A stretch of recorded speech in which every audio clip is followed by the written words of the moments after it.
The bell above the door chimed the familiar single note Marcus Reed had heard 1,000 times, a soft sound that usually meant a neighbor coming in for bread or milk or the $5 hot meals he kept warming on the back counter for anyone who needed one. And the little store breathed like it always did.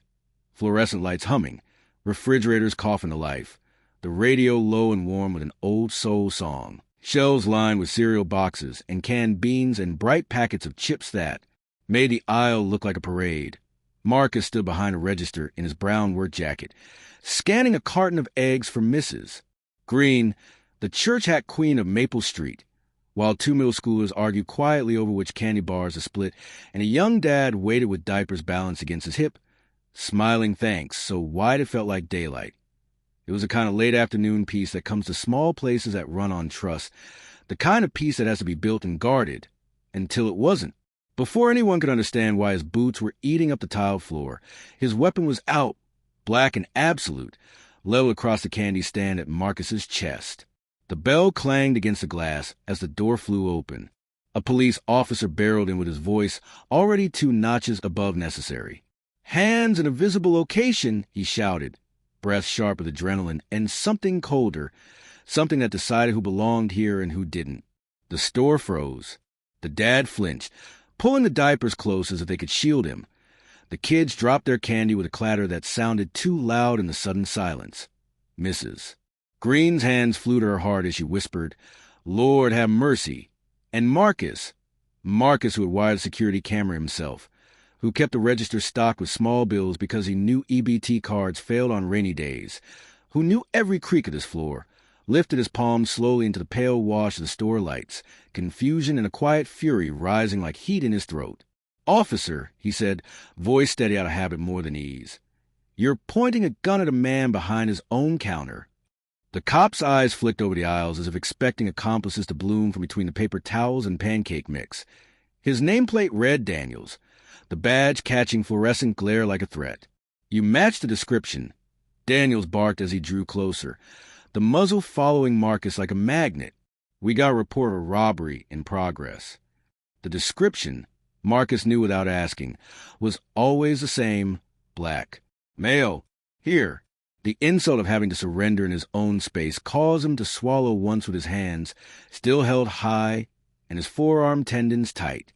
"This is my store," he said, nodding toward the framed business license on the wall next to the chipped photo of his late father bending over the same register. "And those cameras are mine, and if you look at the sign above your head, you'll see my name on the window." Daniels didn't look.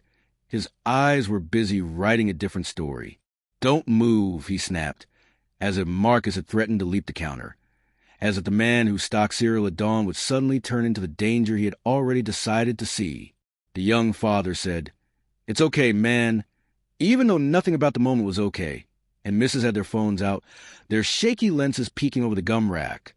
Green, 78 and stubborn, edged forward until her handbag brushed the impulse buy lighters, her voice quivering but fierce. "Officer, this is Marcus. He's been here longer than you've been shaving. Get rid of that before you cause harm." Daniels cut her a glare that could curdle milk. "Ma'am, step back," he ordered, the barrel never wavering from Marcus's chest. "I won't ask again."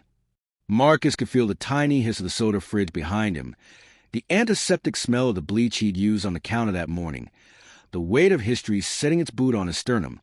He let his eyes rest on the camera fixed above the lottery tickets, little red light burning, and made himself speak like a man narrating for a jury who couldn't see yet. "My wallet's in my back pocket," he said, slow as church bells, "and my business license is framed right there. I'm going to take my wallet out with 2 fingers and put it on the counter. That's all." It should have been enough. It would have been sufficient in a world where logic and logic lined up. Daniel's jaw flexed. "No sudden movements," he warned, as if sincerity could load a bullet. Marcus followed the choreography of survival he had taught his own son. 2 fingers, visible, slow, the leather sliding out, set on the counter with a soft pat that felt louder than thunder. His keys followed, clinking to familiar him, the ring with the little grocery cart charm he kept for luck catching the light. The officer's radio crackled nonsense, the kind of static that sounds like permission to people looking for it.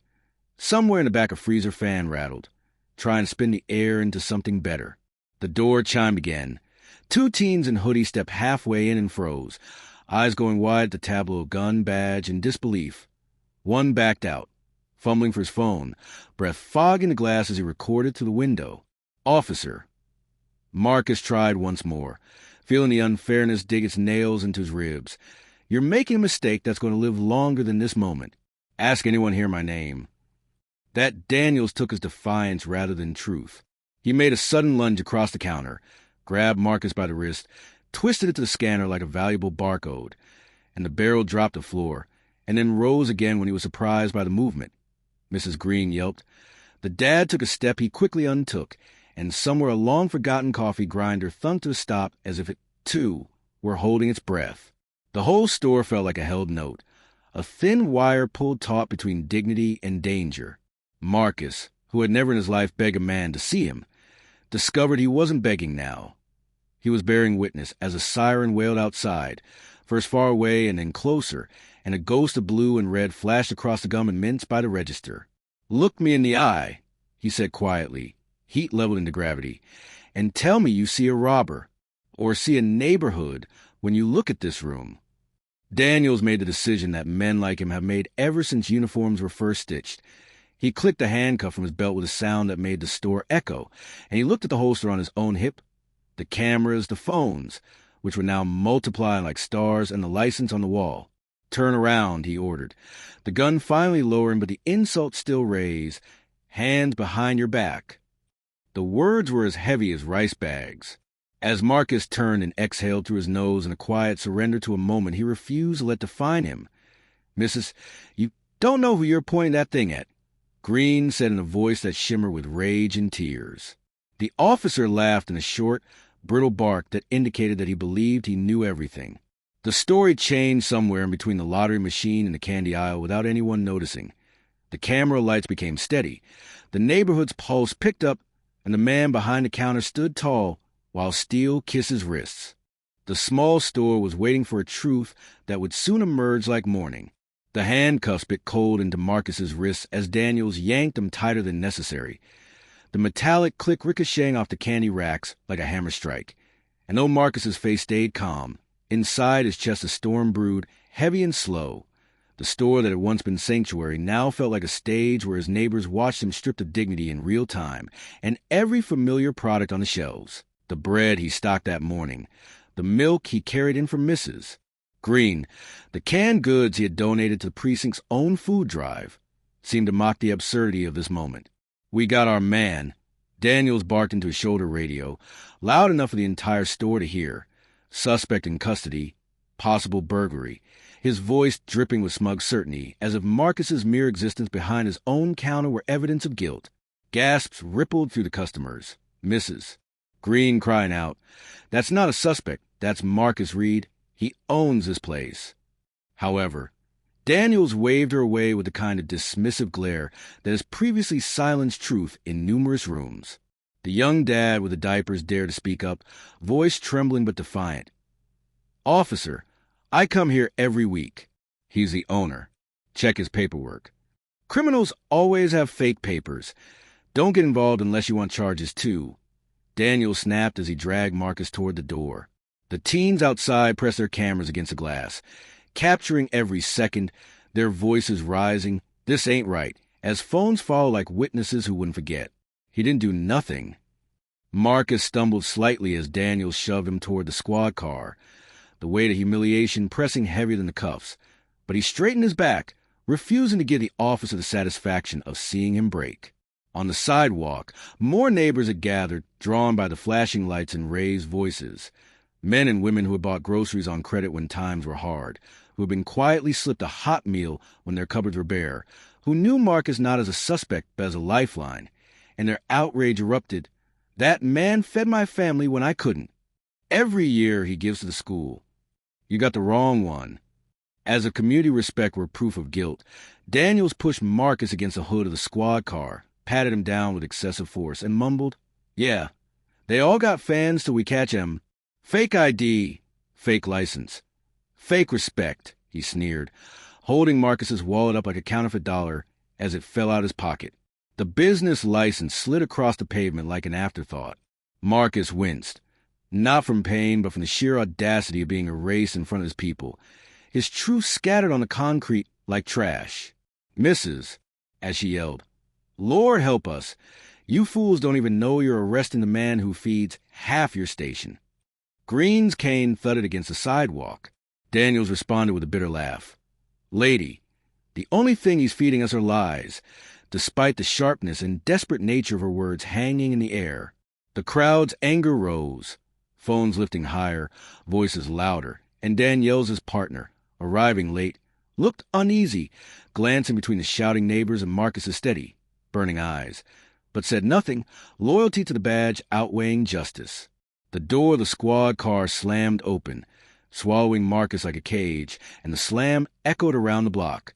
As the car drove away, the Reed's Market sign briefly reflected in the window, acting as a reminder that the truth was being carried away in chains.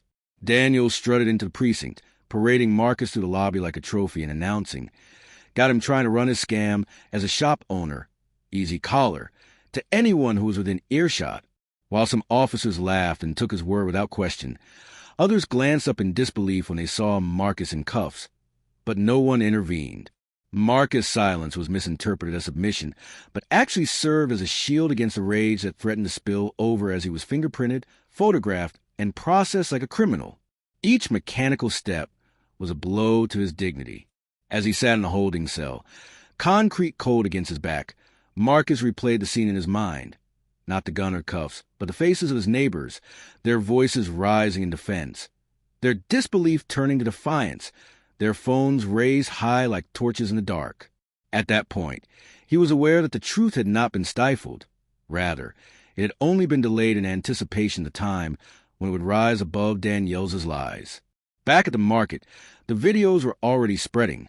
Captions like "Local store owner arrested in his own shop" and "Racist cop points gun at innocent man" flying across timelines, the story leaping from neighborhood whispers to citywide outrage. As Marcus sat in that cell and stared at the peeling paint on the wall, he realized that the fight had changed. It was now about a community's memory colliding with a system that wanted to change it, and the end would come when the two could no longer be kept apart. An officer at the front desk frowned when he saw the name Marcus Reed written across the booking sheet and glanced up at the man behind the bars, recognition dawning in his eyes. At first, the holding cell was nothing more than a box of stale air and echoes. Marcus sitting on the cold bench with his wrists still sore, his broad shoulders upright even as the weight of humiliation pressed down, and Daniels swaggering to the precinct like Reed's Market. Daniels waved it off with a laugh, tossing paperwork onto the counter. Yes, that is what he referred to it as. Front for something, no doubt, probably laundering or fencing stolen goods. The desk agent did not laugh. Instead, he muttered, "That's where we get the Friday night platters, the wings and sandwiches. He's been feeding this place for years." After a brief moment of silence, another officer passing by raised his eyebrows and said, "Wait, Marcus Reed? The guy who donated groceries during the lockdown? My kids still talk about the pies he sent over at Christmas." Danielle's smirk faltered, but pride kept his mouth moving. Don't let the free food fool you. These people always cover up their generosity. That's how scams operate. His words were brittle, snapping in the air, but already the tide was turning, disbelief rippling through the precinct as more heads turned, more officers recognizing the name, the face, the man they had shaken hands with in uniform but out of duty hours. One younger cop pulled out his phone, scrolling through pictures until he found it. A shot of his squad gathered around a massive aluminum tray of food, Marcus smiling faintly in the background, apron still dusted with flour. He held it up. "This guy right here? You cuffed him?" The photo made its way around the room, each pair of eyes sharpening with anger not at Marcus but at the spectacle Daniels had created. Word spread fast down the hall. Within minutes, nearly half a shift had gathered near the holding cell, whispers mixing with outrage. "He covered our precinct barbecue when the budget got cut. Didn't he send food to Officer Ramirez's funeral reception? My wife said when I was on night shift, he let her pick up groceries on credit, no questions asked." The chorus of memory painted a truth Daniels could not rewrite. Marcus Reed wasn't a criminal. He was the community's provider, the man who had fed their families when the department itself hadn't. When Chief Ramirez strode in, his presence filling the room like a storm front, the murmurs fell to silence. He listened to the desk officer summarize the situation, his eyes narrowing with every word, until he finally looked at Marcus, tired but unbroken behind the bars, and then at Daniels, puffed up and sweating under his own arrogance. Marcus Reed was arrested? The chief asked, voice low and dangerous. Daniels stammered, Sir, I had probable cause, description matched, he resisted instructions. Paperwork looked suspicious. But Ramirez cut him off with a bark that silenced the room. Probable cause doesn't mean pointing a gun at a man in his own store without checking a single fact. And paperwork that looks odd? That's his business license. I've eaten food from his shop. Half this department has. Gasps, nods, and murmurs of agreement rippled. Daniels' bravado drained like water from a cracked bucket. Videos from the store began popping up on the officers' phones. The image of Daniels shoving Marcus against his own counter, misses, Green shouting, neighbors pleading, and the evidence was damning, undeniable, humiliating not for Marcus but for the officer who had made himself the face of prejudice. Ramirez ordered the cell unlocked immediately, his voice carrying not just authority, but a fierce respect. Mister, I apologize on behalf of this department. Reed, you shouldn't be here at all. The clink of the door swinging open sounded less like release, and more like judgment passed on Daniels, who stood pale, his earlier confidence shattered. Marcus stepped out slowly, dignity intact despite the bruises on his wrists, and for the first time that night, he allowed himself to meet the eyes of the men and women in uniform, not with bitterness, but with a quiet steadiness that spoke louder than anger. Around him, officers lowered their heads, ashamed, some stepping forward to shake his hand, others too embarrassed to speak, but knowing the truth of their debt. Daniels tried one last time, his voice weak but defiant. You can't let community favors blind you, Chief. He could still be hiding something. Ramirez's glare cut him off. Your bias is the only thing hidden here, officer, and it's been exposed for all of us to see. The kind of statement that distinguishes between the past and the future. Those words weighed heavily not only on Daniels, but also on everyone who heard them. And as Marcus stood free in the middle of the precinct, the irony was undeniable.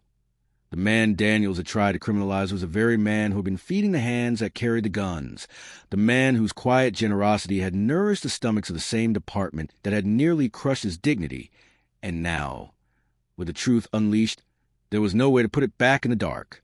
The stale air was replaced by a current of shame, relief, and a dawning resolve that hummed through the precinct like a transformer warming to life. Marcus stepped out slowly, rolling his sore wrist to honor the truth of his pain rather than dramatize it, and Chief Ramirez motioned him toward his office with a quiet, Mr. Reed, please, the kind of invitation that meant both apology and action. Word had already raced ahead of them down the corridor, and as Marcus walked, uniforms parted like a tide, some officers meeting his gaze and nodding, some avoiding it. A few stepping forward to say in low, urgent voices, I'm sorry, as if the speed of saying it might stitch what had torn. The office's blinds were half closed to block out the bullpen's fluorescent wash.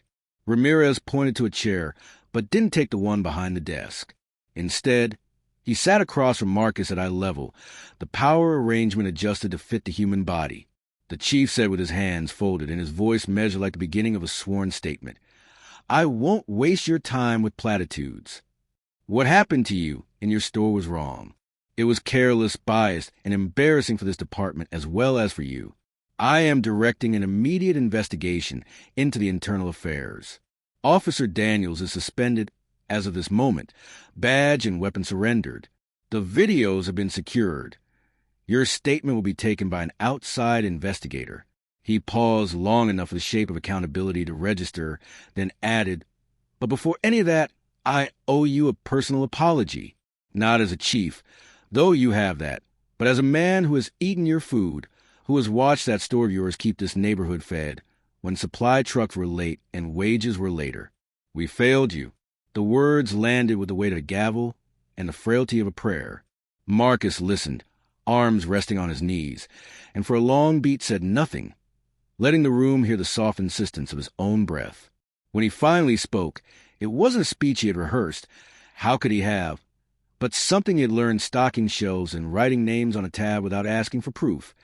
Chief, I don't want a parade. I want a promise I can taste in the policies and see on the street. I need Mrs. Green to be able to raise her voice and be heard without fearing cuffs. I want an officer to look at a business license and see a life behind it, not a loophole to ignore. Additionally, I want your rookies, those who are still listening, to be taught by individuals who are aware of the distinction between respect and authority. Ramirez nodded, not as a courtesy, but as a ledger keeper taking down terms. He stated, "If you take that training, you'll have a say in it. You are needed at the table." Marcus considered it, the absurdity and the sense of braided together. He had always fed the body. Maybe it was time to feed the mind that held the hand that held the badge. He agreed with a small tilt of his chin, not because it would fix everything, but because it might fix something. When they stepped back out, the precinct had shifted. Daniel stood with two sergeants at the end of the hall, his face a gray mask, hands opening and closing at his sides, as if still reaching for a script that no longer wanted him. Ramirez approached and, in a voice that carried enough of the room to witness without becoming a spectacle, said, "Officer Daniels, you are suspended pending investigation for conduct unbecoming and dereliction of duty. Turn in your badge and sidearm." The badge looked smaller than power when it left his palm. The gun looked heavier than courage when it left his holster. He tried to speak. "Chief, with respect." But respect is not a word you wear like a vest when you've used your weapon as a voice, and Ramirez cut him off. "Go home." Daniels walked, the weight of every eye following him to a door that opened to a night colder than he remembered. A murmur rippled. Not triumph. The good ones were too tired for that, but the soft exhale of a system realizing it had to choose whether to be worth trusting. Marcus emerged from the crowd that had gathered around the precinct steps outside, a choir of phones shining like votive candles. Mrs. Green stood front and center, church hat tilted like a battle flag, and when their eyes met she lifted her chin in a way that said, "You kept your head and I kept my voice." Somewhere to right, the young dad raised a pack of diapers like a trophy, half laugh, half sob, and the teens from the windows shouted, "They let him out!" As if dawn had cracked, the chief stepped to a makeshift podium, reporters bristling like porcupines with microphones, and did what most chiefs wait too long to do. He spoke straight. "We made a grave error tonight," he began. No passive voice, no, if anyone was offended. "Mr. In error, Marcus Reed was detained at his own business. We have initiated an independent investigation, and I have suspended the primary officer pending its outcome.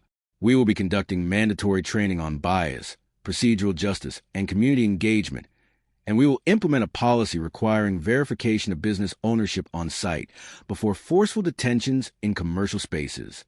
In order to establish a permanent advisory council, I will hold meetings with community leaders. And I'll say this plainly, Mr. Reed has been feeding our officers and our families for years. We will listen to his voice tonight." It had been both a confession and a commitment, so he took a step back. A reporter shouted, "Mr. Will you sue Reed?" And the crowd bristled as if the question could cheapen the wound. Marcus took the microphone with care, not to swing it. "My lawyer will handle the legal part," he said, the practical dignity of a grocer tallying receipts. "I'm here to discuss the human aspect. Respect shouldn't be earned until others realize what you've done for them. You ought to get it because of who you are." The line slid into the crowd and melted into them, the way sugar disappears into hot tea and leaves it changed. The days that followed were a mixture of soft hands and hard edges. Internal Affairs called. The city's Office of Police Accountability set interviews. Witnesses uploaded their videos to a central link the department posted publicly, an act of transparency that stung precisely because it was overdue. Marcus went back to Reed's Market the next morning at 7, because bread doesn't stock itself and dignity doesn't either. He unlocked the door with the same key Daniels had called evidence and stood for a second in the familiar smell of coffee and lemons.